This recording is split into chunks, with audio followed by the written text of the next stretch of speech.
July August গণঅভ্যুত্থানের পরে বাংলাদেশকে নতুন করে সাজাবার আকাঙ্ক্ষা জন্মেছে, চেষ্টাও চলছে। নানা ধরনের সক্ষমতা তৈরি করা জরুরি। অর্থনৈতিক সক্ষমতা, রাষ্ট্রীয় সক্ষমতা, সামাজিক সক্ষমতা।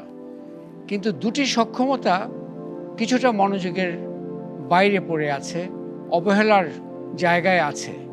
একটি হচ্ছে যে সাংস্কৃতিক সক্ষমতা, আরেকটি হচ্ছে শারীরিক সক্ষমতা। আমাদের স্কুলে ফিজিক্যাল ট্রেনিং ছিল, পিটি ক্লাস ছিল। সাংস্কৃতিক অঙ্গনেও নানা ধরনের উদ্যোগ শুধুমাত্র এলিট জগতের মধ্যে নয়, পাড়ার সংস্কৃতিও কিন্তু একটা আমাদের গুরুত্বপূর্ণ ঐতিহ্য ছিল। এগুলো এখন কোথায়?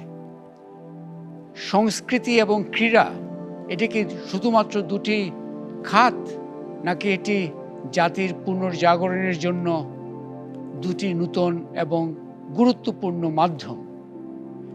এই পর্ব আমরা সাজিয়েছি এই প্রশ্নের উত্তর খুঁজতে।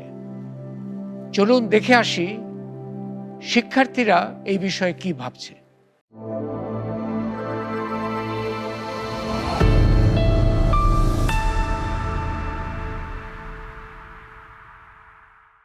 আমাদের স্কুলের ক্লাসে এখনো পিটি রয়েছে, আর এটা আমাদের শরীরের জন্য অবশ্যই গুরুত্বপূর্ণ, কারণ এটা আমাদের স্বাস্থ্যটা ঠিক রাখে। আমরা শপথ গ্রহণ করি, আমাদের মনের ভিতরে একটা মানসিক শক্তি আসে এটাতে, যে আমাদের দেশের প্রতি একটা ভালোবাসা আছে, আমাদের স্কুলের প্রতি একটা ভালোবাসা আছে, এবং এটা একটা শিক্ষণীয় বিষয়। সবসময় পড়ালেখা করি, পড়ালেখা সবসময় করলে কিন্তু এটা মন মানসিক সবসময় ভালো থাকে না।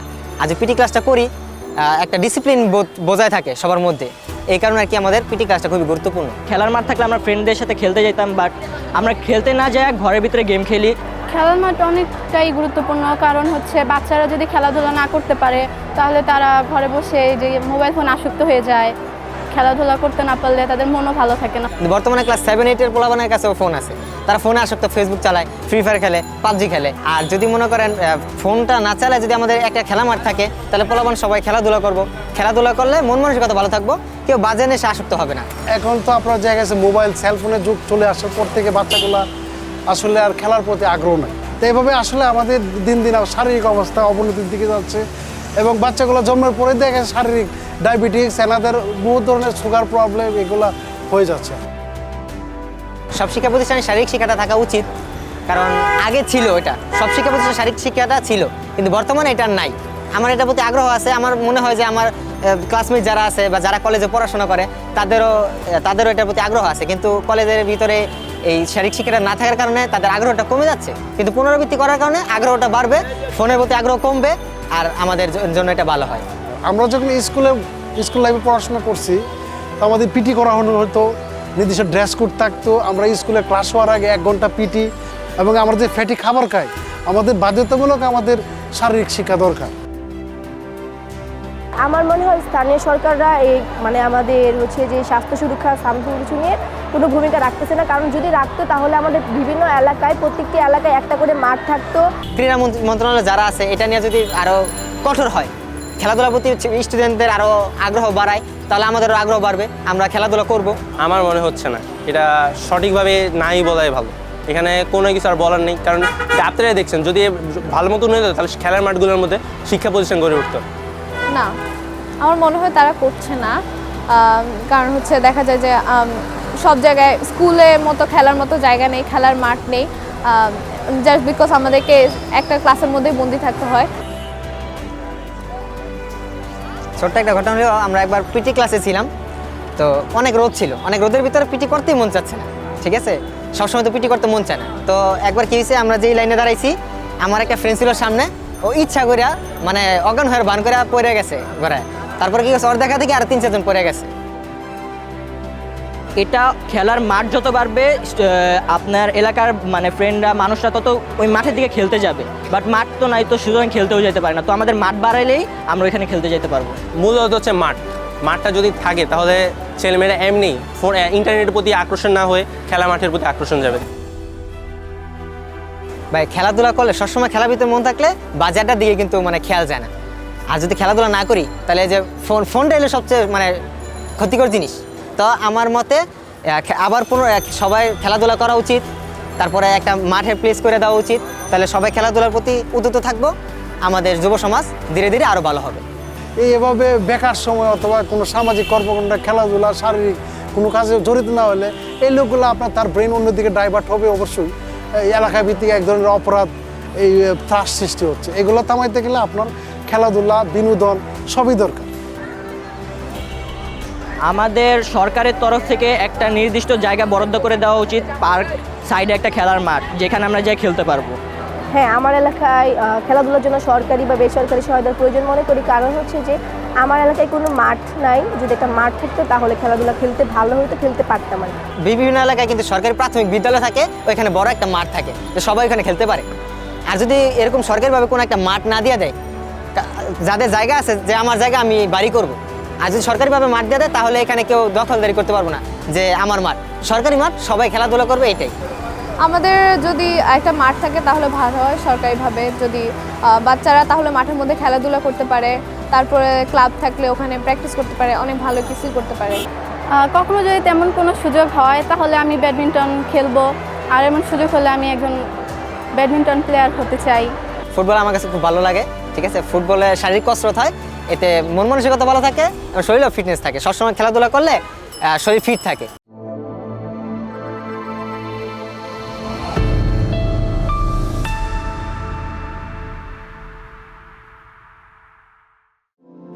ক্রীড়া জগতে আমরা কি ট্যালেন্ট হান্ট করব নাকি ট্যালেন্ট প্রমোট করব? দুইটি কিন্তু ভিন্ন ধরনের চিন্তাধারার পরিচয় দেয়।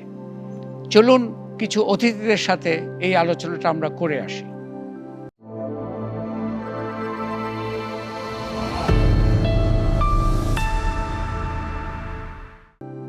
লাল জুলাই বাংলাদেশের বহুমাত্রিক পরিবর্তনের পথ খুলে দিয়েছে।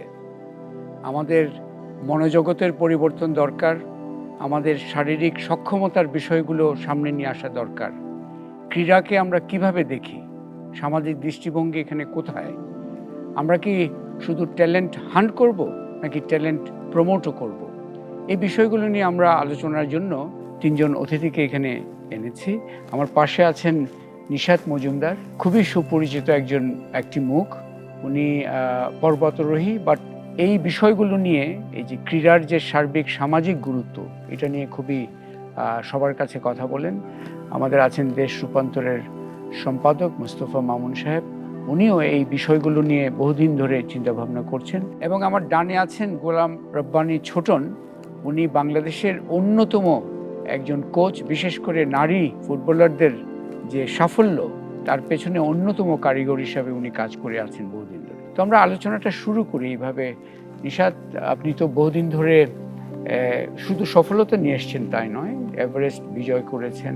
সার্বিকভাবে এই যে বাংলাদেশ একটা নতুন মুহূর্তে দাঁড়িয়ে আছে, এখানে এই যে শারীরিক সক্ষমতার বিষয়গুলো, এগুলো নিয়ে আপনার কি মনে হয়, আমরা কি পর্যাপ্তভাবে এই বিষয়গুলোকে গুরুত্বের সাথে আলোচনা করছি, করা দরকার?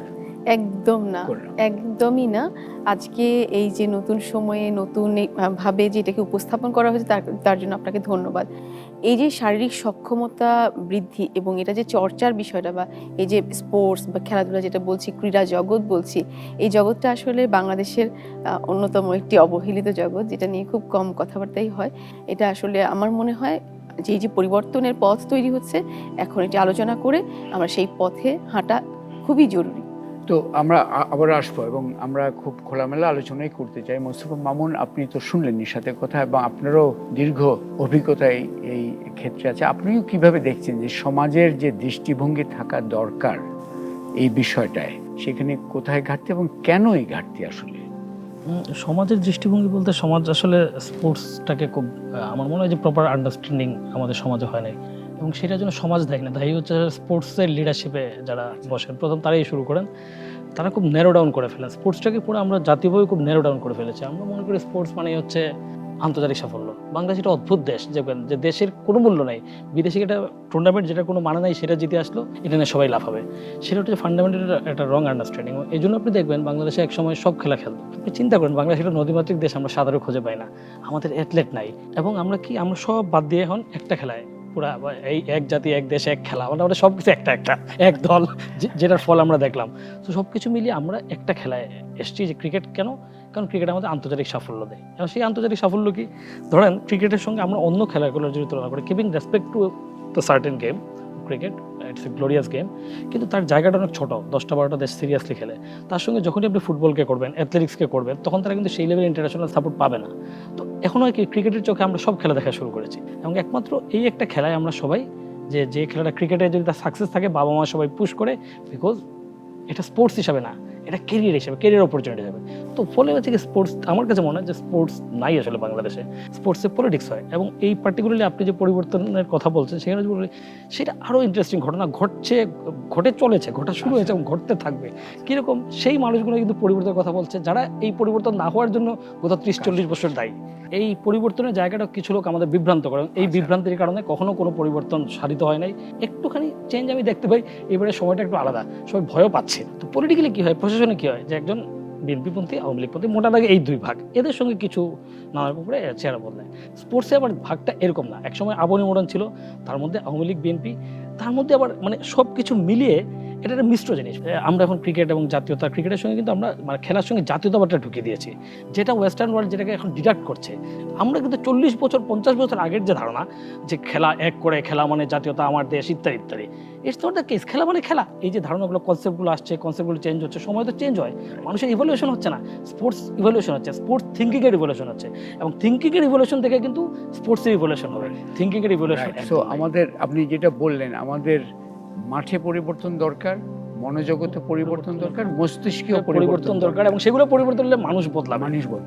তো আপনার কাছে আসছি, তো আপনার কাছে যে প্রশ্নটা একই প্রশ্ন, যে আপনি একজন কোচ হিসাবে, নিবেদিত প্রাণ কোচ হিসেবে বহুদিন ধরে এতে জড়িত আছেন, অভিজ্ঞতাটা একটু শুনতে চাই যে আপনি কেমন দেখছেন, এবং এই পরিবর্তন ধারাটা যদি আরো বেগবান করতে হয়, কথাটা শুনতে চাচ্ছি। প্রথমে স্যার আপনাকে ধন্যবাদ। তো আমি মনে করি যে এখানে আপনার আমাদের খেলাধুলা হলো সব কিছু হলো সাফল্য নির্ভর। যদি আপনি সাফল্য পাই তখন আমার মূল্যায়ন আছে, সাফল্য না পেলে আমাদের মূল্যায়ন নেই। কিন্তু খেলাধুলা কিন্তু এটা না, খেলাধুলা আমরা করব, খেলাধুলা আমরা তার পারফরমেন্সের জন্য, উন্নতির জন্য আমরা চেষ্টা করে যাব, সব ধরনের চেষ্টা করব, সাফল্য আসবে। কিন্তু আমাদের এখানে আমাদের সবাই আপনার ধরেন 1 মাস, 1.5 মাস, 15 দিন আমরা এটার পিছিয়ে দৌড়াই, কিন্তু তারপরে আমাদের যে এই ট্যালেন্টগুলা কি করতেছে, কোথায় আছে, এদের আমরা কোনো খোঁজ খবর রাখি না। এইখানে আমার মনে হয় যে এটা একটা বিরাট পরিবর্তন হওয়া দরকার। আর আপনার এই মেয়েরা আপনার অনূর্ধ্ব-14 চ্যাম্পিয়ন হয়েছে, অনূর্ধ্ব-15 হয়েছে, অনূর্ধ্ব-18 হয়েছে, 19 হয়েছে, 20 হয়েছে। টার্গেটই ছিল আপনার আমরা 24 সালে আমরা সাব চ্যাম্পিয়ন হবো, স্যার আমরা 22 সালে আমরা চ্যাম্পিয়ন হয়েছি। সারা দেশে ট্যালেন্ট ছড়ানো আছে, কিন্তু ট্যালেন্টগুলোকে সঠিকভাবে যে বেছে নিয়ে আসার যে পথটা, সেটা আমি মনে করি যে এখানে জরুরি দরকার পরিবর্তনের। সো এটা তো একটা আশার কথা, ওনার কথায় যে ট্যালেন্ট ছড়িয়ে আছে, এমন না যে আমাদের ট্যালেন্টের ঘাটতি আছে, কিন্তু তাদেরকে সাময়িক হয়তো তাদেরকে ফোকাসে আসা হচ্ছে। উনি যেটা বললেন যে 1 মাস নাচানাচি হলো, তারপরে বেচারারা কোথায় গেল সেই খোঁজই নাই। আমার খেয়াল পরে আমি খুবই ব্যথিত হয়েছিলাম, ওই যে রাজিয়া সুলতানা বলে যে আমাদের খুবই স্যার দুঃখজনক ঘটনা, সাতক্ষীরায় যে মারা গেল, যে রাজিয়া আপনার দেশের জন্য অনেক কিছু করেছে। সেই মেয়ে আমার কাছে সবচেয়ে স্যার খারাপ লেগেছে যে রাজিয়া জাতীয় দলে অনেক দিন সার্ভিস দিয়েছে, কিন্তু প্রত্যেকটা জেলায় এখন অনেক সুযোগ সুবিধা আছে। কিন্তু আমার প্রশ্ন হলো যে কেন রাজিয়াকে ওই জেলার লিপিবদ্ধ করা হলো না, নাম এন্ট্রি করা হলো না, এবং তার জন্য একটা সরকারি হাসপাতাল আছে, তাকে কেন নেওয়া হলো না? তাকে তো অনার করে হাসপাতালে নেওয়া উচিত ছিল, যে তার ডেলিভারি, সে সিজার করতে চায়নি, সে ফুটবল খেলবে। কিন্তু আমার উচিত ছিল যে দেশের জন্য সে অনেক কিছু করেছে, কিন্তু জেলা প্রশাসন থেকে অন্তত তো আপনার রাজিয়াকে নিয়ে হাসপাতালে নিয়ে তাকে অনার করতে পারে। সো এইটা একটু অ্যাকচুয়ালি খুবই পরিষ্কার করে দেখিয়ে দিচ্ছে যে আমাদের সার্বিক দৃষ্টিভঙ্গির পরিবর্তন, এবং এটা রাষ্ট্রীয় পর্যায়ে হোক এবং সামাজিক পর্যায়ে হোক, এবং অন্যান্য যারা এইখানে ভূমিকা রাখতে পারেন, সেখানে পরিবর্তন একটা জোরালো দরকার। আমরা তো স্পোর্টস নিয়ে বুঝলাম, কিন্তু স্পোর্টসের আগে একটা বিষয় আছে, সেটা হচ্ছে শারীরিক সক্ষমতা। এই যে ফিজিক্যাল ট্রেনিং, মানে এটা তো প্রথম থেকে শুরু করতে হবে, এবং স্পোর্টসও এক ধরনের অনুশীলন, শারীরিক অনুশীলন। একটু এই জায়গায় দুটো বিষয় প্রথম বলি, যে আমরা যখন কালের কণ্ঠে আমরা দেশের যারা লিজেন্ড প্লেয়ার, মানে কিংবদন্তি, তাদের সঙ্গে তাদের একটা সাক্ষাৎকার, একটা সিরিজ আয়োজন করেছিলাম, যে how they are doing now. যে একজনে তো বাংলাদেশকে ভলিবলে 7 বার চ্যাম্পিয়ন ছিল, একজনে তো বাস্কেটবলের কিংবদন্তি প্লেয়ার ছিল 80s-এ, একজনে তো সাব গেমসে জিতিয়েছে। তো ইন্টারভিউটা করা শুরু করলাম, যে তাদেরকে ট্রিবিউট দেওয়া। কয়েকটা করার পরে আমি আমার যে রিপোর্টার করছিল নোমান মোহাম্মদ তাকে ডেকে বললাম এটা বন্ধ করতে হবে। তো বললো কেন, এটা তো ভালো হচ্ছে, লোকে খুব ভালো বলছে। আমি বলি প্রায় প্রত্যেকে বলছে যে কী পেলাম জীবনে, আমি আমার মেডেল বিক্রি করে দিতে চাই, এই জীবন আমি চাই না। মানে বাংলাদেশের হয়তো 20 বছরের দ্রুততম মানব সেইটা বলছে। সো আমার মনে হলো যে এইটা যদি প্রচার হইতে থাকে তাহলে তো নেক্সট জেনারেশন কেউ প্লেয়ারই হতে চাইবে না, যে আমি 20 বছর মানুষকে এন্টারটেন করলাম, তারপর হচ্ছে শেষ বয়সে আমার না খেয়ে থাকতে হচ্ছে। আমাদের বক্সার মোশাররফ বাংলাদেশের ফার্স্ট ইন্ডিভিজুয়াল যে এশিয়ান গেমসে গোল্ড পেয়েছিল, স্ট্রোক করে তার অবস্থা এত খারাপ যে সে হাত পাচ্ছিল। পরে আমরা স্টোরি করলাম এবং মজাটা দেখেন, আমরা যখন নিউজটা করলাম কালের কণ্ঠে বড় করে যে সেই সাধারণ বাংলাদেশের হিস্ট্রির one of the finest sportsman in a way finest sportsman, সে পাচ্ছে না, তখন পরদিন 2 লাখ 5 লাখ এবং অনেক লোক গেল, মেয়র গিয়ে তাকে বাড়ি দিয়ে দিলেন, তারপর ওভারফ্লো করলো। তার মানে মজাটা দেখেন, সবাই কখন দেয় যখন জানে যে আজকে এটা প্রচারিত হবে। ফলে আমাদের দেওয়ার মধ্যে কোনো সিস্টেম নাই। এটা হচ্ছে ট্যালেন্টের কথা বললেন, দেখেন ট্যালেন্টটা খুব ইন্টারেস্টিং। আমরা কিন্তু একটা কথা বলে ফেলি, বাংলাদেশে প্রচুর ট্যালেন্ট আছে, এই কথাটা ঠিক কিনা আমার মনে হয় যেটা আমাদের ভাবা উচিত। আর্জেন্টিনার এভারেজ স্ট্যান্ডার্ড মেসি ম্যারাডোনা একজন দুজনই হবে, সবাই হবে না। কিন্তু মেসি ম্যারাডোনার জন্ম কিন্তু আর্জেন্টিনা হবে, পেলের জন্য ব্রাজিল হবে, এটা কিন্তু বাংলাদেশে হবে না। যদি আমরা বলতে পারি ট্যালেন্ট তো হচ্ছে একদম ইনবোর্ন ট্যালেন্ট, জিনিসটা বাংলাদেশে হবে না। কারণ একটা দেশের ওভারঅল আপনার যে স্ট্যান্ডার্ড, আপনি যে স্পোর্টস ইনফ্রাস্ট্রাকচার, সেইটাই হচ্ছে সেই মাপের ট্যালেন্টকে তৈরি করার না। আপনি ট্যালেন্টের জন্য অপরচুনিটি তৈরি করবেন, ওভারঅল স্ট্যান্ডার্ডটা ডেভেলপ করবেন, সেইখানে সেই মানের ট্যালেন্ট জন্মাবে। স্পোর্টসের বিষয় হচ্ছে স্পিরিট। স্পোর্টস মানে হচ্ছে আপনি হারবেন, আজকে হারবেন, কালকে আবার জিতবেন। আজকে হেরে মন খারাপ করবেন না, মনে করবেন না যে দুনিয়া শেষ, tomorrow you have the chance to win. এটা তো জীবনের শিক্ষা। আমরা যেটা করছি, এই বিগার জায়গাগুলো কেমনে তৈরি হবে? একটা বাচ্চা এখন যে এই যে যুব সমাজে মাদক টাদক ইত্যাদি ইত্যাদি, এর কারণ কি? আমরা মোটা থেকে বলি যে এই খেল, কিন্তু এই অনেকগুলো শিক্ষা নাই। তার শিক্ষা শুধু উইন, তার শিক্ষা হচ্ছে ফার্স্ট হতে হবে, এরকম। সো স্পোর্টস না থাকার কারণে আমাদের শিক্ষা, আমি মনে করি প্রশিক্ষণ মানে শিক্ষা যে জীবন, সেটাই কমপ্লিট হয় না স্পোর্টিং এবিলিটি মেন্টালিটি ছাড়া। তো এই যে আমাদের তো তাহলে তার মানে শুধুমাত্র স্পোর্টস পর্যায়ে পরিবর্তনের চিন্তা করলে হবে না, তার যে আগের পর্যায়টা শারীরিক অনুশীলন, এটা কিভাবে দেখছো তুমি? এই যে স্পোর্টসের আজকে যে অবহেলা বা দুর্দশা, এই দুর্দশাটার কারণটা কি, এটা আমাদের আগে খুঁজে বের করতে হবে।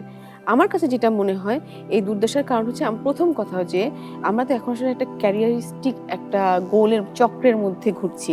এই যে ক্যারিয়ারিস্টিক যে আমাদের চিন্তা ভাবনা, এই চিন্তা ভাবনার সাথে কিভাবে স্পোর্টসটাকে নিয়ে আসা যায়, একটা প্রথম কথা। আর দ্বিতীয় কথা হচ্ছে যে এই যে আমাদেরকে, আমরা যখনই কোথাও যাচ্ছি আমাদেরকে জিজ্ঞেস করা হচ্ছে আচ্ছা তুমি মাউন্টেনিয়ারিং করো, তাতে কী লাভ হয়? এই যে আমি একটা জায়গায় চাকরি করছি, চাকরি বাকরি সব ছেড়ে ছুটি ছাটা নিয়ে অনেক কষ্ট করে যাচ্ছি, তখন জিজ্ঞেস করা হচ্ছে যে এই যে এত ঝামেলা করে যাওয়া হচ্ছে, এতে দেশের কি লাভ, এতে প্রতিষ্ঠানের কি লাভ? যে আমাদেরকে আগে বোঝানো যে এই লাভটা আসলে কি, স্পোর্টস করে লাভটা কি। আমার কাছে যেটা, এই প্রশ্নের উত্তরটাকে আগে জাতিকে দিতে হবে। স্পোর্টস কেন জরুরি, কি লাভ এটা স্পোর্টসে? ইয়াং জেনারেশনের হাত দিয়ে, তরুণ প্রজন্মের হাত দিয়ে আমি একটা বড় জাতি, উন্নত জাতি করতে চাই, কিন্তু সেই জেনারেশনকে আমি আসলে উজ্জীবিত করব কি দিয়ে? আমার কাছে উজ্জীবিত করার জায়গা হচ্ছে স্পোর্টস। শিশু থেকে শুরু করে যারা তরুণ আছে তাদের মধ্যে এক ধরনের বিশাল ধরনের একটা এনার্জি কিন্তু সবসময় টকবক করে, একেবারে আগ্নেয়গিরির মতো।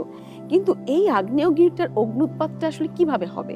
অ্যাডভেঞ্চারের মধ্যে মাধ্যমে সে যখন এটাকে এক্সপ্লোর করতে পারে, এক্সপোজ করতে পারে, তখন কিন্তু সে অন্য, আমরা যেগুলো বলি নেগেটিভিটি, কি বলছে, সে জঙ্গিবাদে যাচ্ছে, সে যে মাদক নিচ্ছে, অমুক করছে, তমুক করছে, ইভটিজিং করছে, কেন করছে? কেন একটা ছেলে ইভটিজিং করছে? এটা কি আমরা একবার ভেবে দেখেছি? কারণ এই ছেলেটা তার জীবনে কোথাও কোনো অ্যাডভেঞ্চার খুঁজে পাচ্ছে না, তার কাছে ইভটিজিং করাটাই সবচেয়ে মনে হচ্ছে সাহসী একটা কাজ। কিন্তু এইটা যে দুঃসাহসিক কাজ না, দুঃসাহসিক কাজ হচ্ছে সে যে অ্যাডভেঞ্চার করছে, সে পাহাড়ে উঠছে, সে সমুদ্রে সাঁতার কাটছে, একটা লং ডিস্টেন্স সুইমিং করছে, সে ফুটবল খেলছে, এই যে মেয়েরা ফুটবল খেলছে, এইগুলো হচ্ছে যে দুঃসাহসিক কাজ। উত্তরগুলো দিতে হবে যে এগুলোই হচ্ছে দুঃসাহসিক কাজ, এগুলোই সাহসিক কাজ, এগুলো হচ্ছে অ্যাডভেঞ্চার জীবনে। আরেকটা কথা হচ্ছে জাতি কেন, জাতিগতভাবে রাষ্ট্র কেন এখানে ইনভেস্ট করবে? ওই যে একই কথা, রাষ্ট্র কি আজকে মাদকের বিরুদ্ধে, জঙ্গিবাদের বিরুদ্ধে, অমুক তমুকের বিরুদ্ধে কত রকম অ্যাক্টিভিটি করছে, কত এনজিও কাজ করছে, কিন্তু কোনো এনজিও কি কাজ করছে যে স্পোর্টসের মধ্যে শিশুদেরকে কিভাবে স্পোর্টসে ইনভলভ করা যায়? আপনি যদি স্পোর্টসে কন্ট্রিবিউশনটা বাড়ান রাষ্ট্রের, এটা অটোমেটিকলি মাদকে কন্ট্রিবিউশনটা কম লাগবে, এটা আমি ডেফিনেটলি বলতে পারি। এই আলোচনাটা আসলে নিশাদ যেভাবে তুলে ধরেছে, জাতিকে উত্তর দিতে হবে। আমরা আজকে নানামুখী পরিবর্তনের কথা চিন্তা করছি, স্বপ্ন দেখছি, এবং যেটা বললো যে আমাদেরকে এই ক্রীড়া কেন গুরুত্বপূর্ণ, এই প্রশ্নের উত্তরটা সার্বিকভাবে সবারই, শুধু কোচের চিন্তা করলে হবে না, অথবা যে ক্রীড়াবিদ তাকে চিন্তা করলে হবে না, সমাজ, রাষ্ট্র এবং সার্বিকভাবে যারা দেশকে নানাভাবে প্রভাবিত করতে পারেন চিন্তার জগতে, তাদেরকে কিন্তু এই প্রশ্নের উত্তর দেওয়ার জন্য চেষ্টা করতে হবে। তো আপনার যে কোচিং অভিজ্ঞতা থেকে যাদের সাথে আপনি কাজ করেন, এই যে তরুণ ক্রীড়াবিদদের, ওদের মনোজগৎটা কিভাবে তৈরি হচ্ছে এবং ওরা কি যে বৃহত্তর যে চিন্তাগুলো, যে মূল্যবোধ, যে আমরা শুধু সফলতা নির্ভর নয়, ওদের জগৎটাকে একটু যদি। ধন্যবাদ, খুব ভালো প্রশ্ন। কারণ ওদের হলো মনোবল দুর্দান্ত। আমি তো 2009 থেকে আপনার দেখতেছি যে তারা কোনো পিছপা হয় না। তারা আপনার প্রতিদিন হার্ডওয়ার্ক করতেছে, তারা 3টা সেশন আপনার এভরিডে করতেছে, তার পাশাপাশি তারা লেখাপড়া করতেছে। আর আপনি যদি চিন্তা করেন স্যার, মারিয়া মান্ডা হলো আপনার 16 ইয়ার্স ওল্ড, সে আন্ডার 16-এর ক্যাপ্টেন। সে হলো একটা সংসারের দায়িত্ব, আমি তো চিন্তাই করতে পারি না।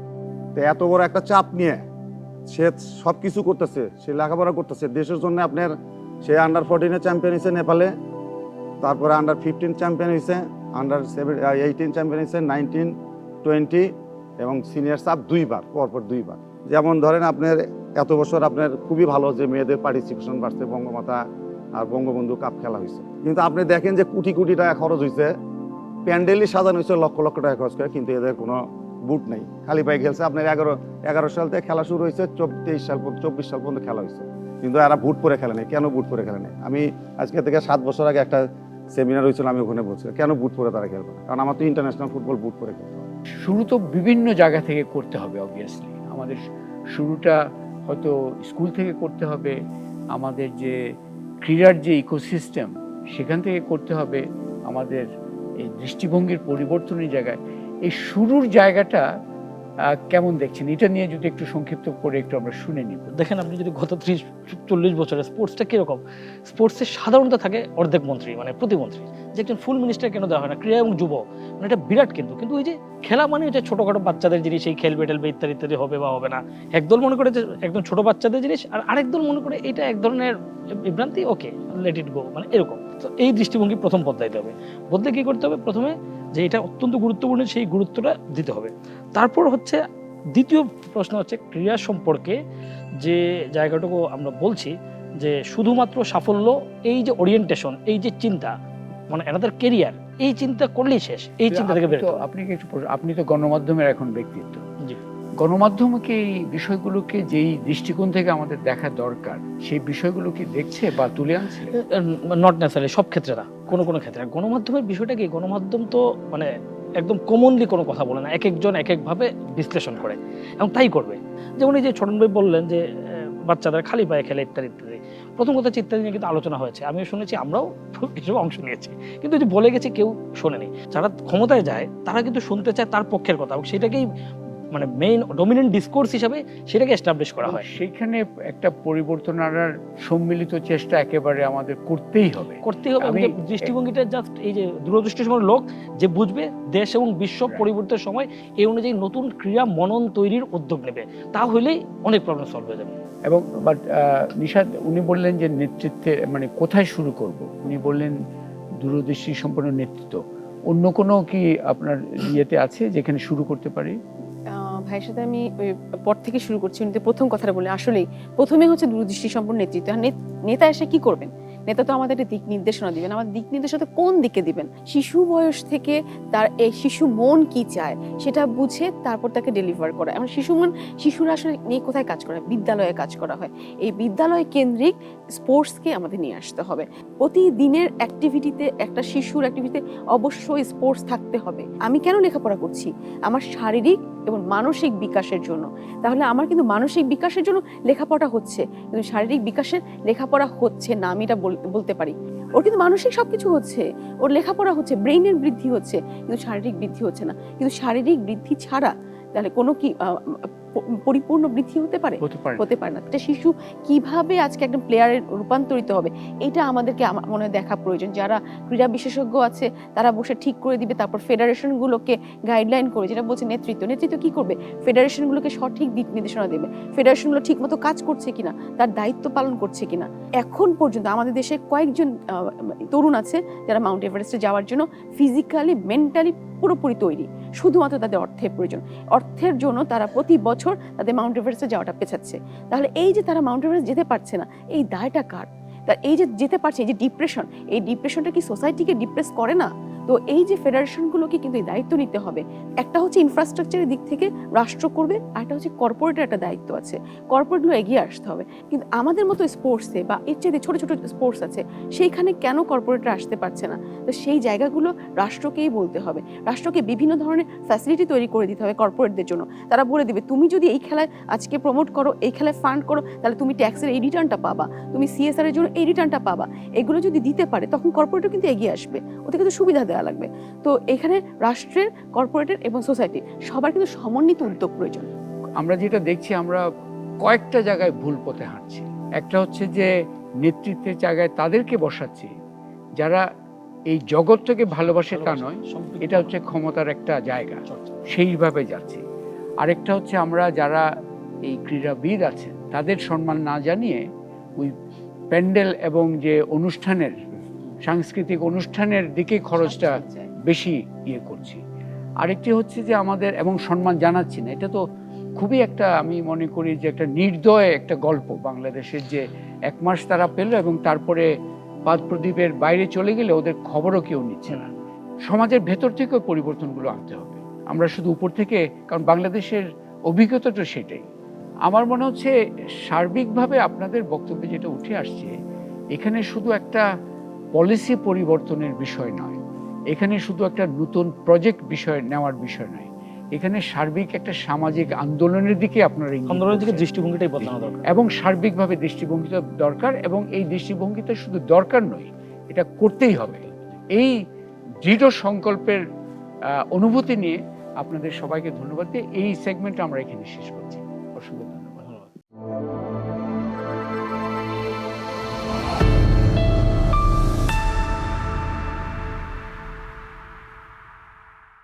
ধরে নাও আমরা 2-3 দিনের জন্য বাইরে বেড়াতে গেলাম, তখন পানির পাইপ ফেটে গেল আর সব পানি দেয়ালে এসে পড়তে থাকলো। যখন আমরা ফিরে আসবো তখন ম্যাডাম, তখনও হবে না। হোলসিম ওয়াটার প্রটেক্ট ব্যবহারে ছাদ থেকে ফাউন্ডেশন, পানি থেকে complete protection.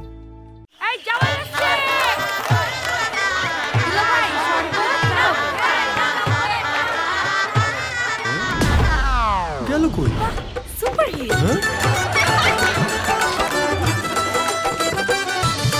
Super kid plus super kid, বাড়ির দেয়ালে যেন সুপার হিট। মসৃণ টেক্সচার একদম ফিট, সুপার কিড প্লাস মানে সুপার হিট।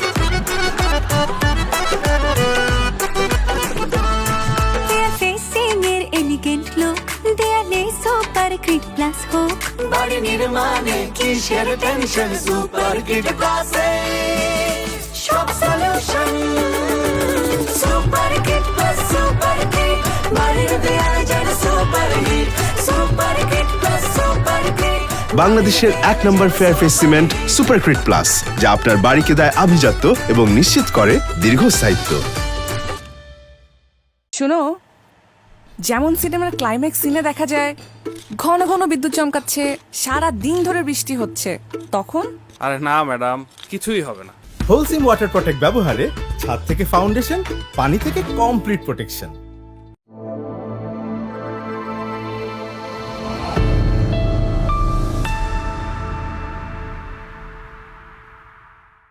আমরা আবার আলোচনায় ফিরে আসি। এবারে আমাদের আলোচনার পরিধিটা একটু বাড়াবো। আমরা ক্রীড়া ও সংস্কৃতি এই দুটা নিয়েই আলোচনা করব এবং আলোচনার শুরুটা এইভাবে করতে চাচ্ছি যে এই দুটাকে শুধু খাত হিসেবে চিন্তা করব, নাকি এই যে লাল জুলাইয়ের পরে বাংলাদেশ এবং আমাদের সমাজ রাষ্ট্রকে পুনর্গঠনের যে সুযোগটা তৈরি হয়েছে, যে আকাঙ্ক্ষাটা তৈরি হয়েছে, সেখানে জাতীয় একটা ন্যাশনাল রিভাইভালের দুটো মাধ্যম হিসাবে এই ক্রীড়া এবং সংস্কৃতিকে আমরা দেখব। এই জায়গা থেকে আমরা এই আলোচনা করছি এবং আমাদের সাথে আছেন, আমার বাঁয়ে আছেন প্রফেসর সামিনা লুৎফা, উনি হচ্ছেন ঢাকা বিশ্ববিদ্যালয়ের শিক্ষক, এবং তার পাশে আছেন তাবির আউয়াল, উনি বাংলাদেশ ফুটবল ফেডারেশনের সভাপতি, এবং আমার ডানে আছেন সৈয়দ ফয়েজ আহমদ, সাংবাদিক এবং বহুগুণের অধিকারী।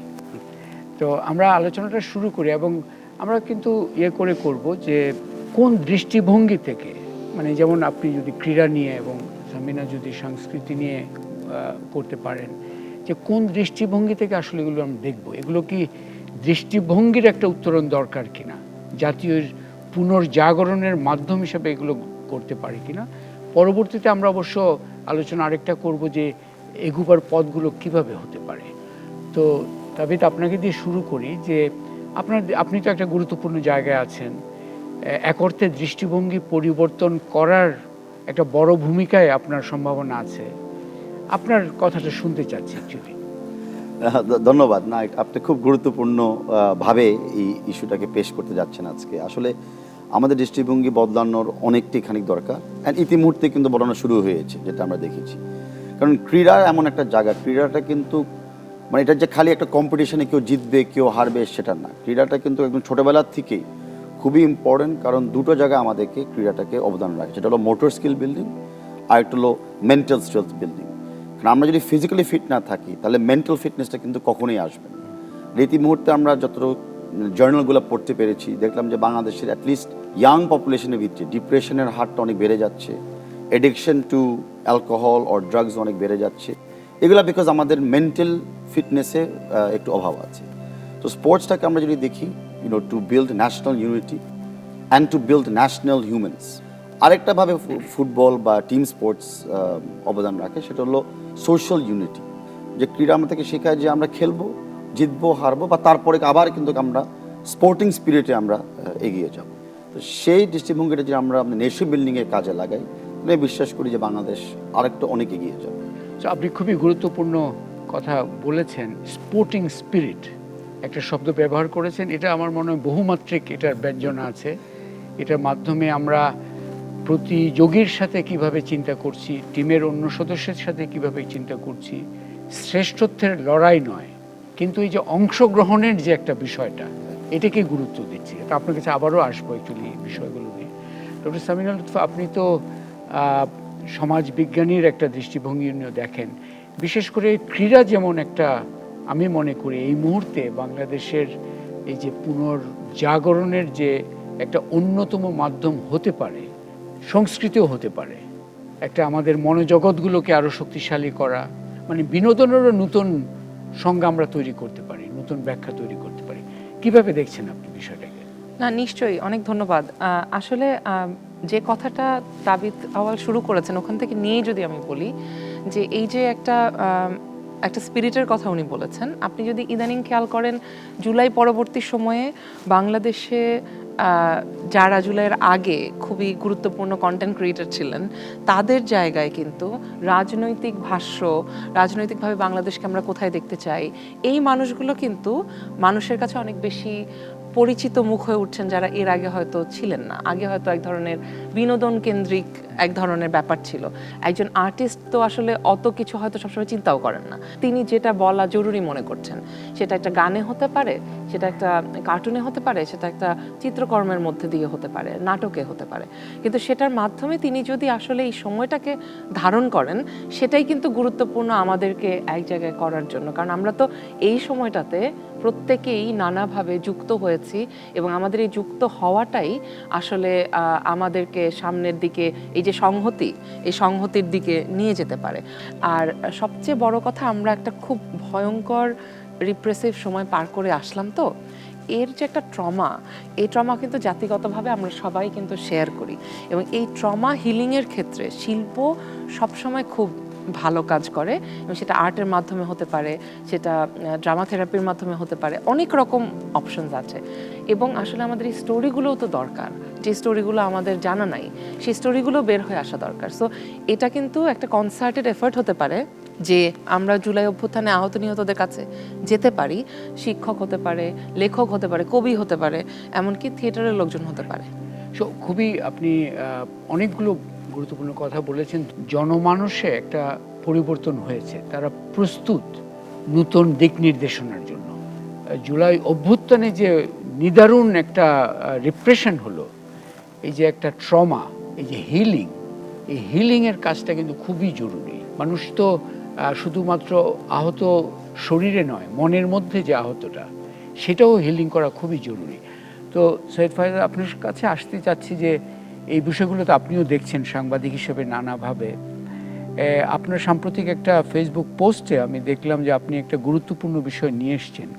আমরা শুনেছি যে একজন রাজিয়া সুলতানা বলে যে ফুটবলার সাতক্ষীরায় মারা গেল চিকিৎসার অভাবে, সো তাদের জন্য প্রযোজ্য। আপনার বিষয়টা ক্রীড়ার জন্য প্রযোজ্য, সংস্কৃতি। আপনি বলছেন যে তাদের একটা বাস্তবতা হচ্ছে অর্থনৈতিক অনিশ্চয়তা, এবং এই অর্থনৈতিক অনিশ্চয়তার কারণে তাদের যে সম্ভাবনা, পোটেনশিয়াল, সেটা নিয়ে তারা অতটুকু আগাতে পারে না। আমাদের রাষ্ট্রীয় পর্যায়ে এবং সামাজিক পর্যায়ে, কর্পোরেট পর্যায়ে চিন্তা করা দরকার। আপনি যে এই চিন্তা থেকে আপনার পোস্টটা দিয়েছিলেন, ওটা একটু যদি ব্যাখ্যা করেন। ধন্যবাদ স্যার। আমি আসলে দুটো আলাপ তুলতে চাই আপনার প্রশ্নের প্রেক্ষিতে। আমি গত 12 বছর ধরে একটু আগে তাবিদ ভাইয়ের সাথে সৌভাগ্যক্রমে এই নিয়ে আলাপ করছিলাম। আমি যখন বলতাম তখন অনেকে বলতো যে আমি অনেক বেশি বলে। আমি বলি যে আমাদের এখানে ক্লাব কালচারটা নষ্ট হয়ে গেছে, আমাদের কোথাও হচ্ছে একত্রে দাঁড়ানোর জায়গা ছিল না। তা আমাদের একটা বড় সমস্যার জায়গা ছিল কি, সমাজের সাথে আমাদের একটা বিযুক্তকরণ হয়ে গেছে। সেটা হয়তো নিউ লিবারালিজম দিয়ে আমরা ব্যাখ্যা করতে পারি বা ক্যাপিটাল, কিন্তু তারপরেও আমরা ইভেন নিউ লিবারেল সোসাইটিতেও দেখি যে ছোট ছোট কমিউনিটিগুলো ভীষণ স্ট্রং। গত শাসন আমলে আসলে অপশাসকদের যেটা সমস্যা, তারা 10টা লোক এক জায়গায় দাঁড়াইলেও তারা হচ্ছে ভয় পায় যে হয়তো এরা হয়তো আমার বিরুদ্ধে কথা বলার সঙ্গে, অবভিয়াসলি তাই হয়ও। আমাদের যে মানে স্থানীয় যে জায়গাটা হওয়ার কথা ছিল, সমাজ থেকে আমরা বিযুক্ত হয়ে যাওয়ার কারণে আমরা এখন ধরেই নিয়েছি যে সমাজের আর কোনো দায় নাই, এবং ওনারাও ধরে নেন, যিনি খেলোয়াড়, যিনি শিল্পী, তিনি ধরে নেন সমাজের প্রতি আমার কোনো দায় নেই। যে কর্পোরেটটা আমাকে ডাকবে বা যে রাজনৈতিক দল আমাকে ডাকবে, আমি তার হয়ে সেবা দিব। হ্যাঁ, আমরা সেটার ন্যাক্কারজনক উদাহরণও দেখতে পাইছি যে হচ্ছে গিয়ে কিভাবে করে শিল্পীরা একটা মানে ফ্যাসিস্ট রেজিমের পক্ষে দাঁড়িয়ে যাচ্ছেন। অনেকে বলতেন যে আসলে এই সরকারের পতন ঘটানো অসম্ভব, মানে এখনকার দিনে আর হচ্ছে গণ আন্দোলন হবে না, রাস্তায় লোক নামবে না। বা পশ্চিমারাও বলতেছেন যে এখন হচ্ছে সার্ভেলিয়ান্স ক্যাপিটালিজমের যুগ। এখন এই স্পিরিটটা বজায় রাখার জন্য আমাদের যদি কমিউনাল জায়গাগুলো আমরা তৈরি করতে পারি, আমরা ক্লাবের দিকে ফিরে যাওয়া, আমাদের লাইব্রেরির দিকে ফিরে যাওয়া, সোশ্যালি কালচারালি আমাদের শিল্পীদেরকে একটা প্রোটেকশন দেয়া, আমরা যদি আবারও সেই জায়গাটা ফেরাইতে পারি যে হচ্ছে আমরা আসলে আপনাদের দায়বদ্ধতাটা নিচ্ছি, এবং ওনারাও তখন দায়বদ্ধ ফিল করবেন। যেটা জুলাইয়ে আসলে অনেকে করেছেন, অনেকে ফ্রি কার্টুন আঁকতেছেন, অনেকে হচ্ছে গান বানাচ্ছেন। জুলাইয়ের স্পিরিট ধরে আমরা এই কানেকশনটা আবার করতে পারি কিনা, সেটা হচ্ছে খুবই গুরুত্বপূর্ণ বিষয়। এবং অ্যাকচুয়ালি আমাদের আলোচনাটা এক অর্থে ওই বড় প্রশ্নের উত্তরের দিকেই যাচ্ছে। উনি যে পয়েন্টটা খুবই গুরুত্বপূর্ণ তুলেছেন যে ক্রীড়া এবং সংস্কৃতি দুটারই অন্যতম একটা অবদান হওয়া উচিত। কারণ আপনি তো সমাজবিজ্ঞানী, আমরা সমাজবিজ্ঞানে পড়েছি যে পুঁজি নানা ধরনের থাকে। পার্টিকুলারলি যে 15 বছরের যেই স্বৈরশাসনের অন্যতম একটা টার্গেট ছিল কিন্তু সামাজিক পুঁজি। সামাজিক পুঁজিকে কিভাবে ভাঙতে হবে। ভেতরে ভেতরে মানুষ কিন্তু শক্তিশালী, মানে তারা হয়তো পারছিল না, কিন্তু আত্মিকভাবে তারা পরাজয় গ্রহণ করেনি। যেই মুহূর্তে সুযোগ এসছে, দলে দলে তারা নেমে এসছে এবং পরিবর্তন করেছে। এখন একটু আলোচনাটা এইভাবে করতে চাই যে আমরা যে এই একটা বৃহত্তর দৃষ্টিকোণ থেকে এই ক্রীড়ার জগৎকে বিশেষ করে আপনি কিভাবে এগিয়ে নিতে চান। না, ধন্যবাদ। সত্যি কথা বলতে গেলে যে আমার তো মানে কাজ হলো একটাই, যে ইন্সপায়ার করা। আমরা কিন্তু অনেক সময় ইনভেস্ট করেছি আমাদের ইকোনমির উপরে, গার্মেন্টস সেক্টর বা ইলেকট্রনিক সেক্টর, সবাইকে দেখাতে চাচ্ছি যে বাংলাদেশ যে মানে ইকোনমিকলি ইজ গ্রোয়িং। বাট যেটা আপনারা বললেন যে বাংলাদেশ যে সোশ্যালি গ্রোয়িং, বাংলাদেশের নাগরিকরা যে সামাজিকভাবে অনেক ডেভেলপ, সেই জায়গায় আমরা ইনভেস্টমেন্ট করছি না। আমরা সবাই কিন্তু অলমোস্ট ক্যাপাবিলিটি ইকুয়াল। আমাদের চেয়ে যারা ক্রীড়াবিদ বা যারা পারফর্মিং থিয়েটারের কাজ করে, তারা আমাদের চেয়ে ক্রিয়েটিভ বেশি। তো আমি যদি ক্রিয়েটিভ সেক্টর সোসাইটির উপরে ইনভেস্ট না করি, তো তার মানে কি আমি পুরো বাংলাদেশে কিন্তু ক্রিয়েটিভিটি বাড়াচ্ছি না, আমি পুরো বাংলাদেশের ক্রিয়েটিভ জগৎটাকে কিন্তু সাপ্রেস করে দিচ্ছি। সো স্পোর্টসে আমি মনে করি যে যারা ইনোভেটিভ ক্রিয়েটিভ হতে চায় তাদের জন্য পথটা তৈরি করে দেওয়া, ক্লাবগুলোকে একটা কমিউনিটি ফিলিং দেওয়া। একটা ক্লাব শুড নট বি এক জায়গায় আসলাম, একসাথে মিলে একটু মাঠ দখল করলাম, জমি দখল করলাম। নারায়ণগঞ্জের উদাহরণ যদি দিই, ক্লাবগুলো হয়ে গিয়েছিল অ্যাকচুয়ালি সামাজিক দুঃশাসনের কেন্দ্র। ইয়েস, 100%। এখন ক্লাবগুলোর প্রথমে উপরে যে এই ক্লাব শব্দটাকে আগে পজিটিভ করে আনতে হবে। মানে সবাই তো আর যেটা বলেন প্রতিযোগিতামূলক খেলোয়াড় হবে না, বা তারা তাদের কমিউনিটিকে যেন সার্ভ করতে পারে। এই প্ল্যাটফর্ম দিয়ে আমি মনে করি ক্লাবদেরকে একটু আবার রিডেভেলপ করতে হবে। আর আরেকটা হলো যে আমরা মনে করি যে যেটা বিশ্বাস করি যে আমাদের একটা দায়িত্ব আছে, যে যেটা অপচেষ্টা হয় বাংলাদেশে, যে প্রথম ভিকটিম কারা, এই সেটা খোলা মাঠ, পার্ক আর পারফর্মিং আর্টস ইনফ্রাস্ট্রাকচার। মানে মানুষ মনেই করে যে এখানে দখল করব, অ্যাপার্টমেন্ট বানাবো, বিল্ডিং বানাবো, মাঠের দরকার নাই, পার্কের দরকার নাই, অ্যান্ড খোলা জায়গায় পারফর্মিং আর্টসের কোনো কী বলবো অডিটোরিয়াম দরকার নেই। তো সেই প্রোটেকশনটা করা, আরও ইনফ্রাস্ট্রাকচার তৈরি। ইনফ্রাস্ট্রাকচার ডাজ নট মিন যে বড় বড় বিল্ডিং হতে হবে। ইনফ্রাস্ট্রাকচার মিনস যে একটা সেফ সিকিউর জায়গা যেখানে যে কেউ এসে তার পারফরমেন্সটাকে দেখাতে পারে সাধারণ মানুষের জন্য। এই একটা সামাজিক পরিবর্তন আনতে চাচ্ছি এই ফুটবলের মাধ্যমে। চমৎকার, এবং আপনাকে আন্তরিক শুভেচ্ছা থাকবে এই যে আপনার প্রচেষ্টা যেন সফল হয়। এবং আমরা জানি যে ভালো উদ্যোগ অনেক সময় বিভিন্ন ধরনের বাধার সম্মুখীন হয়। আমরা দেখেছি যে পার্ক প্রজেক্ট নেওয়া হলো, কিন্তু তারপরে ওইখানে অ্যাক্সেস নাই, এবং এই ধরনের উদ্যোগও দেখেছি। আপনাকে সেই জন্য আগাম একটা সতর্কবার্তা দিয়ে রাখলাম আর কি, যে আপনারা যখন এগুলো নিয়ে চিন্তা করবেন, এই যে কোথায় এটা বিপদে চলে যেতে পারে সেগুলোর সম্বন্ধে খুবই সজাগ থাকা দরকার। সামিনুল লুৎফা, আপনিও যে আমরা যদি চিন্তা করি যে নতুন বাংলাদেশের স্বপ্নটা আমাদের চোখের সামনে ভেসে আসে, তখন কিন্তু এই দিকটা, এই যে সাংস্কৃতিক এবং যে সামাজিক দিকটা, এটাও জোরালোভাবে আসা দরকার। সেখানে অনেক কিছু করার আছে। আপনি কোথায় হাত দিবেন? এই পেরিয়ারবান ঢাকাতে কিন্তু রুরাল বাংলাদেশ থেকে আসা অসংখ্য শ্রমিক এবং শ্রমজীবী মানুষ ওই এলাকা জুড়ে থাকেন। এই পেরিয়ারবান এরিয়াগুলোতে, যেমন আপনি ধরেন যাত্রাবাড়ি, নারায়ণগঞ্জ, আবার এদিকে উত্তরা, এই জায়গাগুলো হচ্ছে যেখানে সবচাইতে বেশি ক্যাজুয়ালিটিস হয়েছে জুলাই অভ্যুত্থানে। এবং আমি যেহেতু ওই এলাকায় থাকি, আমি দেখতে পাচ্ছি যে ওটা যেহেতু একটা ডেভেলপিং এরিয়া, তার মানে আরবানাইজেশন ওখানে শুরু হয়েছে, তার মানে ওইখানে এখনো স্পেসেস আছে যেখানে অ্যাকচুয়ালি আমরা কিন্তু এই ব্রিজটাকে একটা রিয়েল কালচারাল হাব তৈরি করতে পারি, যেখানে যেটা হবে না শিল্পকলার মতো, যেখানে আমার রিক্সাওয়ালারা কোনোদিন ভিতরেই ঢুকেন না, কিন্তু এই রিক্সা শ্রমিকরা তো এই আন্দোলনের অভ্যুত্থানের বিরাট স্টেক হোল্ডার, এবং তারা যেখানে থাকেন সেইখানে তাদের সাথে কি আমরা ব্রিজ করেছি কিনা। দেয়ার আর মেনি ওয়েজ যেটার মাধ্যমে আমরা আসলে ওনাদের শর্টটাকে, ওনাদের কালারটাকে আমাদের এই তথাকথিত এলিট সাংস্কৃতিক বলয়ের মধ্যে যুক্ত করতে পারি। This is the অপরচুন moment. এবং আমরা যদি সেটা করতে পারি এবং ওই জায়গাগুলোতে, তাহলে কিন্তু সেটা ক্রীড়া হতে পারে, সেটা সংস্কৃতি হতে পারে। আমরা এই প্রথম কিন্তু মানে জনমানুষের সংস্কৃতিটাকে আমাদের সামাজিক পুঁজির অংশ করতে পারবো। আপনি খুবই একটা গুরুত্বপূর্ণ এবং সাহসী ফর্মুলেশন করেছেন, এলিট সাংস্কৃতিক বলয়। যে আপনি যেটা বললেন ঢাকা শহর, সেখানের ওই সুযোগগুলো, সাংস্কৃতিক বলি বা ক্রীড়ার সুযোগগুলোরও কিন্তু এক ধরনের কেন্দ্রীভূত ব্যাপার আছে। সারা বিশ্বে কিন্তু এটা একটা মুভমেন্ট। তো সৈয়দ ফায়েজ আহমেদ, আপনি এই বিষয়গুলোতে আপনিও যদি একটা কোথাও হাত দেওয়া দরকার একটু চিন্তা করেন, কোথায় আপনি হাত দিতে বেশি আগ্রহী হবেন? আসলে ওনারা দুজন যা বলেছেন সেটার সাথে আমি সেই কথাগুলোই আসলে রিপিট করতে হয়, কারণ আমি একটু যোগ করে বলতে চাই, আপা যেটা বলেছেন খুবই গুরুত্বপূর্ণ পয়েন্ট। নর্মালি আমরা তো আসলে ক্ষমতাকে সবসময় প্রশ্ন করি, প্রশংসা কমই করি। আমি কিন্তু ওপেনলি তাবিদ ভাইকে প্রশংসা করতেছি যে আপনি যদি হচ্ছে সত্যি সত্যি এই কাজটা করতে পারেন, কমিউনিটি ভিত্তিক ক্লাব যেটা হচ্ছে সারা দুনিয়াতে আছে, এবং সেটা হচ্ছে আমাদের একই সাথে স্পেস দেবে। আমাদের শিশুরা যখন যাবে, বাবা মাও ভাববেন যে হ্যাঁ এটা একটা নিরাপদ জায়গা, তারাও যাবেন। আমি অনেক জায়গায় দেখেছি স্যার, ঢাকার বাইরে জেলা প্রশাসকের অফিস, সেখানে হচ্ছে সামনে বড় করে একটা টানা, মানে একটা কি বলে মঞ্চ দেয়া, এটা বলতেছে যে পাবলিক মঞ্চ, কিন্তু জীবনে কোনোদিন ওখানে সাধারণ লোক ঢুকতে পারে না। এখন আমরা জাস্ট চিন্তা করি যে একটা বাচ্চাকে যদি আমরা বলি যে তুমি ওখানে উঠে গান গাইবে, ও কি পরিমাণ এম্পাওয়ার্ড হবে। ধরেন হচ্ছে করাইল বস্তিতে আমরা যদি হচ্ছে 5টা ক্লাব করি, এই ছেলে পেলেগুলা যখন হচ্ছে খেলতে আসবে তখন ওরা হচ্ছে নেশা থেকে দূরে থাকবে, যেটা ভাইয়াগেই বললেন। এবং প্রকল্পগুলোতেও মানে আমাদের যে মানে আগের শাসন, প্রকল্পগুলো মূলত ছিল হচ্ছে জনবিচ্ছিন্ন। আমরা দেখেছি যে এখনো জনতা কি পরিমাণ হচ্ছে প্রশ্ন করতে চায়, একজোট হইতে চায়, তারা হচ্ছে দরকার হলে জীবন দিয়ে দিতে চায়। মিরপুর শাহ আলীর মাজারে যদি আমরা যাই, সেখানে দেখলাম প্রতি রাতে হচ্ছে গান হয়, সেখানে বাউলরা আসেন গান গাইতে, তারা তাদের এলাকার দারোয়ান, উনি ওইখানকার সুপারস্টার।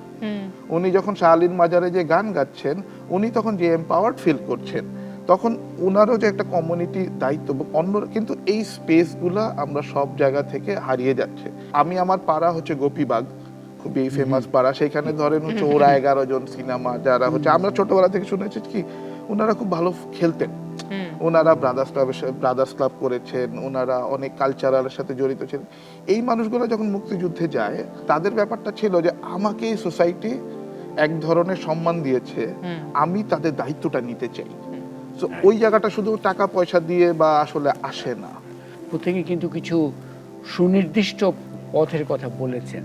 আমরা শেষে যদি এক বাক্যে আপনার কোনো সমাপনী একটা মেসেজ, এটা আমি মনে করি খুবই গুরুত্বপূর্ণ একটা এপিসোড আমাদের জন্য, এই যে ক্রীড়া ও সংস্কৃতির মাধ্যমে পুনর্জাগরণের বিষয়ে এক সেন্টেন্সে একটা যদি মেসেজ দিতে চান তাবিদ আপনার। আমি বিশ্বাস করি যে সবসময় একটা রাজনীতিক বা একটা নেতিবাচক প্রভাব থাকে যে আমাদেরকে বিভক্ত করার জন্য, কিন্তু বেশিরভাগ সময় দেখবেন যে ক্রীড়াতে এবং সংস্কৃতিতে কিন্তু কোনো বিভক্ত করা যায় না। আমরা যখন কোনো একটা স্পোর্টিং টিমকে দেখি, আমরা কিন্তু বাংলাদেশ দেখি, আমরা টিম দেখি, আমরা কার ধর্ম কি, কার জাত কি, কার ওই অর্থনৈতিক বা সামাজিক অবস্থান কি, আমরা কিছু দেখি না। সেম ওয়াইজ যখন আমরা কোনো পারফর্মিং আর্টসকে দেখি বা একটা পেইন্টিং দেখি, আমরা ক্রিয়েটিভটাকে দেখি বা ওই মেমোরি কী বলতে চাচ্ছে সেটাকে অনুভব করি, কিন্তু তার আর্টিস্টের ব্যাকগ্রাউন্ড কি, তার রিলিজন কি, তার সোশিও স্ট্যাটাস কি, আমরা এটা দেখি না। আমি বিশ্বাস করি যে ক্রীড়া এবং পারফর্মিং আর্টস আমাদেরকে সামনে ঐক্যই রাখবে, দেশকে এগিয়ে নিয়ে যাওয়ার একটা বড় একটা সাপোর্ট দিবে। অসংখ্য ধন্যবাদ সামিনা লুৎফা। আমার কাছে আমি ওনার সাথেই যুক্ত করে বলি যে আসলে আমি মনে করি বাংলাদেশ একটা খুবই বৈচিত্র্যপূর্ণ একটা কমিউনিটির দেশ। অসংখ্য রকমের জনগোষ্ঠী আছে, তাদের অনেক বিভিন্ন রকমের সাংস্কৃতিক প্রকাশ আছে। আমি দেখতে চাই বাংলাদেশটাকে এরকম, যে একটা মোজাইক যেখানে নানান রকমের মানুষ আছে এবং তাদের প্রত্যেকের সাংস্কৃতিক বহিঃপ্রকাশ নিয়েই তারা এখানে থাকবেন। একজন একজনের সাথে মিলতে হবে এমন কোনো বাধ্যবাধকতা নাই। সৌন্দর্যটাই এখানে যে আমরা বৈচিত্র্যের মধ্যে এক ধরনের ঐক্য যেন আমরা, যেটা আমাদের ছিল সেই ঐক্যটা যেন আমরা ধরে রাখতে পারি। অসংখ্য ধন্যবাদ স্যার। আপনি এক বাক্যে যেহেতু জানতে চেয়েছেন, আমি একটু স্যার প্রেক্ষাপটটা বলি যে আমি গত বছর একটা কলাম লিখেছিলাম যে রাজনীতিবিদদেরকে বলেছিলাম প্লিজ আপনারা মানে সবাই বলেন না রাজনীতির সাথে খেলা মেশাবেন না, আমি বলেছিলাম না প্লিজ রাজনীতির সাথে খেলা মেশান, খেলার স্পিরিটটা ধারণ করেন, যে আমরা পরস্পরের সাথে খেলবো, কিন্তু খেলা শেষে আবার সবার সাথে হাত মেলাবো এবং একই টিমের মধ্যেও এক একজন এক এক টিমে খেলবেন, কিন্তু দিন শেষে টিমের জন্য খেলবেন। আমি বলি কি নতুন বাংলাদেশটা স্পোর্টিং স্পিরিটে গড়া হোক। ওয়ান্ডারফুল, চমৎকার একটা আই থিঙ্ক আমরা পেলাম, অনুভূতিটা যেটা পেলাম সেটা আমাদেরকে একটা সুন্দর দিক নির্দেশনা দিচ্ছে। আমরা ক্রীড়া এবং সংস্কৃতি এই দুটাকে নিছক দুটা খাত, কিছু প্রকল্প নেওয়া হবে এই দৃষ্টিকোণ থেকে দেখছি না, কয়েকজন সেলিব্রিটির পদচারণার জগৎ হবে এই দৃষ্টিকোণেও দেখতে চাচ্ছি না। আমরা চাচ্ছি যে ক্রীড়া ও সংস্কৃতির সেই সম্ভাবনা আছে, সেই শক্তি আছে, যেই স্পিরিটে এই যে পরিবর্তনটা হলো, জুলাই আগস্টের যে পরিবর্তন, গণ অভ্যুত্থান হলো, সেই স্পিরিট হচ্ছে কিন্তু মানুষের যে ঐক্যবোধ সেটাকে আরও সংহত করা, এলিট সাংস্কৃতিক বলয়, এটাই সার্বিকভাবে সাংস্কৃতিক জগৎটাকে তৈরি করবে।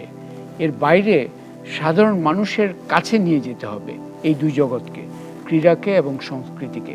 অসংখ্য ধন্যবাদ। আমার মনে হচ্ছে আলোচনা এখানে শেষ হলো, কিন্তু আশা করি এটা একটা সূত্রপাত হলো যে আমরা এই কাজগুলো করার একটা অঙ্গীকার নিয়েই আলোচনাটা শেষ করতে চাই।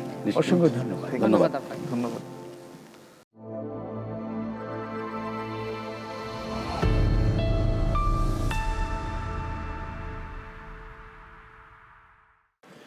স্বৈর শাসনের অন্যতম লক্ষ্য ছিল মানুষ যেন একত্রে দাঁড়াতে না পারে। সামাজিক পুঁজি, পাড়ার ঐক্যের সংস্কৃতি, এগুলো ছিল তাদের অন্যতম লক্ষ্যবস্তু। এগুলোকে ফিরিয়ে আনা দরকার।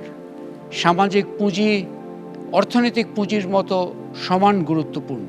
ক্রীড়া এবং সংস্কৃতি হচ্ছে অন্যতম দুটি মাধ্যম, যার মাধ্যমে আমরা নতুন বাংলাদেশের জন্য সামাজিক পুঁজি গঠনের প্রক্রিয়াকে জোরদার করতে পারি। তার জন্য দরকার সুনির্দিষ্ট পরিকল্পনা, দৃষ্টিভঙ্গির পরিবর্তন এবং অবকাঠামোর দরকার, অর্থায়নের দরকার। কিন্তু জনবিচ্ছিন্ন অবকাঠামো নয়। আমরা দেখেছি অনেক অবকাঠামো আছে কিন্তু তালা দেওয়া আছে, এখানে প্রবেশ করা যাবে না। এই ধরনের বাস্তবতাকে আমরা অতিক্রম করতে চাই এবং তার জন্য সম্মিলিত প্রয়াস দরকার, রাষ্ট্রের, কর্পোরেট সেক্টরের এবং সমাজের। ক্রীড়াবিদদের যে আর্থিক অনিশ্চয়তায় তারা ডুবে আছে, সেটাকে নিশ্চয়তার জায়গা তৈরি করাটা জরুরি। তার জন্য অবশ্যই রাষ্ট্রীয় নীতি দৃষ্টিভঙ্গি দরকার। একই সাথে আমাদের প্রয়োজন একটি সামাজিক আন্দোলন। এই আলোচনাটা আমরা করেছি, কিন্তু আলোচনায় আমরা থেমে থাকব না। আমরা এই পর্ব শেষ করছি এই সংকল্প নিয়ে যে আমরা যেই আলোচনার সমাধানের পথগুলো উন্মোচিত হয়েছে সেগুলো নিয়ে সবাই স্ব স্ব ক্ষেত্রে সচেষ্ট থাকব।